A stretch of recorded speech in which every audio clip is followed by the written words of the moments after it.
Welcome back, Daniel Straus, to the program. Another Bellator fight coming up for you. Patricio Freire, right? Coming up, Bellator 145. We had to push our interview today because Spike was interviewing you. Were you at the gym with Spike, or were you at home with Spike? A little bit of both. They've been following me. They're going to do, I don't know if anybody remembers when Chandler fought Alvarez, they made this show for their trilogy fight that actually never got released. And that's what they've been doing. They've been following me, following my home life, following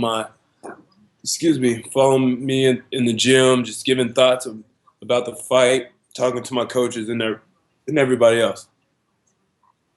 What are they actually learning? I mean, when someone's going to follow you around like that? Like, what are they going to give to the public? Do you think? Like, because it's supposed to be insight more. We're supposed to get to know more about you. We're supposed to see more about but you don't have cameras in your home all the time.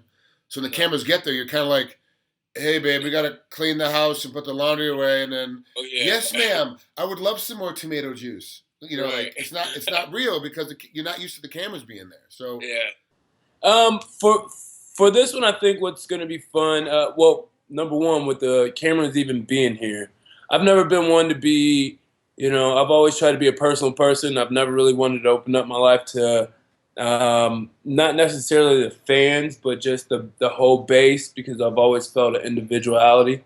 So this is fun because I'm for the first time getting to show a lot of people what I do at home, who I'm with, the things like that. The insight part would be how I felt about the last fight, people around me, how they felt about the fight, and when people watching, they'll get to see just the type of training that I go through, the different aspects that I'm, the chiropractor and stuff like that.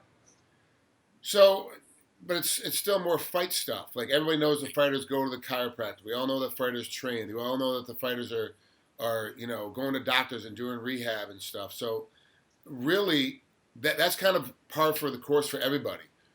What is somebody going to learn by watching the show on Spike? What are they going to learn about you that we're not going to get any other ways? Because everything else you've explained to me, every fighter does. Every fighter does the same thing. What makes you different from everybody else? I think what's going to make me different, like I said, was mostly the personal life. Me being so personal, not just my personal life, but why my personal life is the way it is. I get a lot of slack for, not using my Twitter a lot, or not speaking this way, or not, using my social media. And I think people more or less understand why now. Not because I don't want to be that, it can give me that fame and all that stuff, but that's not what I'm searching for.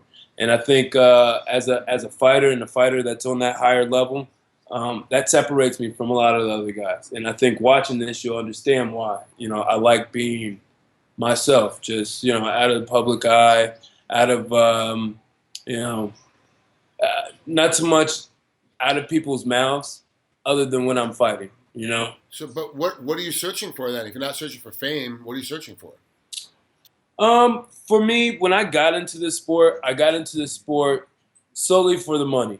I needed the money. Didn't care about winning the title. I didn't care about fame. I've got to a point where money, it's still something I'm thrive for, but I'm comfortable. I'm able to pay bills now. So now my mentality is different. I'm not looking to be famous or anything, but now I'm chasing those certain goals. Having that belt, retaining that belt, beating guys that have been put in front of me. I don't have to be famous to do any of that. You know what I mean? I don't have to be famous to be Patricio. I don't have to be famous to... Now, granted, some of that stuff is going to explode your name and stuff like that. But for me, my focus is only on one thing, and that's the next man up. Winning, fighting, with me fighting for a world title, people tell you that around me. He doesn't care about the world title.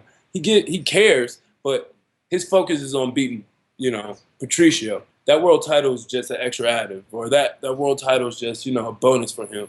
And that's how I feel about it. I'm not seeking to go down in the record books. If I do, that's awesome. But that wasn't my goal. My goal is to beat these guys in front of me and make my individual steps. So let's talk about Patricio. That's your next guy, and this is a tough fight for you. This is not something that you can, it's going to be an easy task, but very doable. Like a very doable fight for you. How do you break it down for us? Like, how do you break Patricio down as a competitor? As a competitor, man, he is who he is. He's a big puncher. He's going to swing hard. He doesn't use a lot of his ground. He has showed his ground, obviously, but he just does. He comes in and does the same thing. He dances around. He tries to pick his shots. He doesn't like to get hit. He cries when he gets hit. Then he comes back, wants to do the same thing. So, for me, it's just like I've said in previous fights, not getting tied up into that mental game of his, and slowing the pace down and stuff like that. Number two, it's using my angles and my reach, and dictating the fight the way I want it to. When it goes down, making sure that it's because I want it to go down. If it doesn't, get up to my, get off my ass, get up. Making sure that the fight goes the way that I want to. So you have a difficult task because he does do a great job of slowing the pace down and making it go his way. How hard is it in practice to force your pace against your training partners that know that your opponent's going to be slowing things down? Really, if you're a high paced guy, and all of a sudden you're helping someone get ready for a fight, you're like, oh, I have to slow the pace down. It makes the round so much easier because like I don't have to do anything because my goal is to help Daniel get ready by slowing the pace down. So right. How hard is it to keep your training partners in that mindset of, look, slow the pace down, force the pace to be a little slower because that's what my partner's going to do? My training partners, for me, I haven't worked on slowing the pace down because I don't want the pace slow. You know what I mean? And the reason why I don't want to work on that is because I don't want to feel myself like, okay, this is what's going to happen now. Once I see him starting to slow it, pick it up. Make him fight my game. You know what I'm saying? So I haven't worked too much with my partners, which the reason why, again, like I said, I think it'd be difficult to do that. Practice slowing it down, then get into a fight and just run, and wait till he slows it down. I can't think that way. I have to think on my level, whereas if you want it at a high pace, you need to keep getting it at a high pace. He slows it down, you break away, and then keep getting it at a high pace, So just dictating, like I said, what my strategy.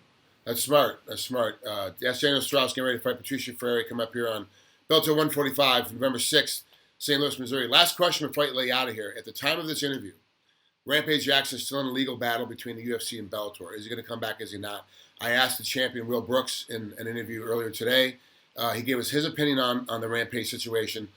With the way that the fight went with Dynamite, with Tito and Liam McGeary, you saw the numbers on how well it was viewed, which wasn't very good. It was very low for what Spike TV and Bellator was expecting on a Dynamite card. Mm-hmm. What is Rampage coming back to Bellator? I know that Rampage has said if he has to come back to Bellator, he won't fight anymore, he'll retire, which I don't believe will happen. I think he'll go where the money goes. The money says he has to be in Bellator, then he'll be in Bellator. But does he bring actually that much to the table now? He's a huge star. He's got a huge name. He's got a lot of characteristics that bring fans in. But let's be honest, he's on the back end of his athletic career. He's past his prime. What does he really offer to Bellator? Do you think it's a good idea for Bellator to struggle so much to keep him? For me, the whole Rampage situation is this, and he's a talented fighter. He has the name. He has the fan base and all that.